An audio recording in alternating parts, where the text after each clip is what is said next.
Hey, RK here with Culturally F's first topical episode. I couldn't help but notice the brief but very loud Twitter outbreak of hashtag TonyTigerGate that got much mainstream media attention, including Gawker Media, Huffington Post, The Daily Show, and a host of other outlets. For those of you who have better things to do, here's what went down.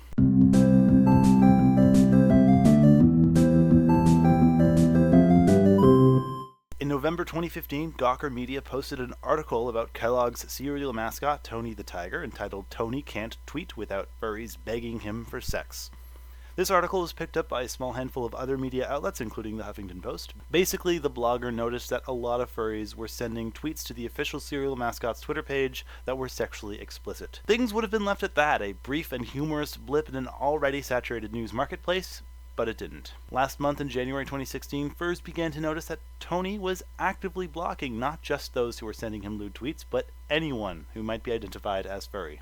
If their avatar was furry art, or maybe even animal-themed handle, if they followed the official tweet, everyone was blocked equally by the brand. The follow-up on the previous story gave a nice narrative for news outlets to latch onto, but also some prime opportunity for misconstrued facts and perpetuation of negative stereotypes of the over-sexualized furry fandom. So this got me thinking, what happens when the media notices us? Well, at best we have reporters like Matt Baum of The Stranger and Amna Nawaz of NBC News who attend furry convention themselves and usually have an outstanding time. Reporters who only look online will often find some unsavory behavior and will make a gross-out piece. Or we get people like Dr. Phil, who scandalize the fandom as a mental illness. We can all agree, furry and otherwise, that when we see an article that boils down the fandom to, quote, people who have sex in animal costumes, that it's a pretty insulting slap in the face, while they shout, "Hey everyone, look at these weird freaks." Another weird backlash we saw and didn't really expect is the outpouring of support from other big brands, most notably Chester Cheetah, the Cheetos mascot, who I never quite realized how much he resembles Snoop Dogg. We actually reached out to the Frito-Lay team for comment, and I'll let you guys know if anything comes from that. Kellogg's also has a hilarious and long history of sex negativity, which we'll link some videos to in the description if you are curious. This also got me thinking about Zootopia. Marketing for it is everywhere. Disney no doubt has a massive social media team. I can only assume they're carefully tracking every key word and hashtag and have seen absolutely everything labeled Zootopia, and I mean everything.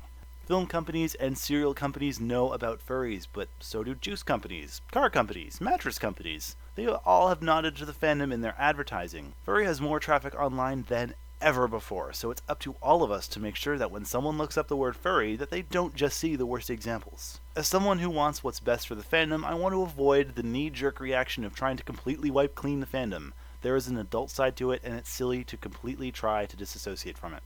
That's why I've started shooting my side series Culturally After Dark, which will discuss sexuality more closely, and you can see it early by supporting us on Patreon for as little as $1 per video.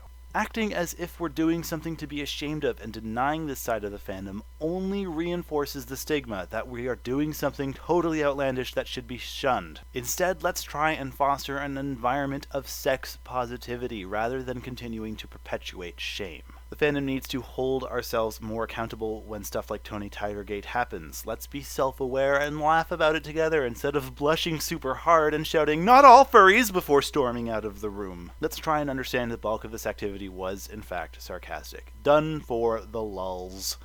But these tweets have real-world consequences and how furries are portrayed in the media. When something is presented publicly, like a tweet asking to see what is in Tony's shorts, everyone can see it, and it represents everyone who shares the same label of furry. There's a time and a place for this, like a blocked After Dark account, for affinity page, a journal, a fan fiction. You wouldn't publicly harass someone on the bus, or even on Twitter for that matter. So is it really that much different if it's a cereal mascot? Is it still assault? There are people behind that tiger's Twitter feed who have all read his mentions and try their best to stay on brand and protect their target market. These people are quite often unpaid interns who really don't need this shit. Furries don't take ourselves very seriously, but people on the outside don't know that. The comment section of the Gawker articles are riddled with people wondering if we're self-aware at all. Journalists and readers take furries way more seriously than we often take ourselves, and that can mean mixed messages and mass confusion about what the fandom is actually about. Then, just as I was writing this, The Guardian posted a great article. It was fair, honest, and they talked to all the right people. Their article is aptly named "It's Not About Sex, It's About Identity," and there's a link to it in the description. I've been your host, RK. Thanks for watching. Hey, I'm Underbite. And I'm RK. Together we are... Culturally Effed. Are you headed to Fernal Equinox 2016 in Toronto, Ontario, Canada? Because we are! We're going to be running a panel there on Saturday afternoon, 12 o'clock in the Macintosh room. We'll have a live Q&A session, as well as a showing of our newest series. Culturally Effed After Dark, the show all about furries and sex. It will be the first public showing of it. It's going to be great. It's going to be a lot to pack in an hour. If that changes, please consult the Your Convention Guidebook, and I hope to meet some of you. I hope to meet some of you too. I think that would just be wonderful.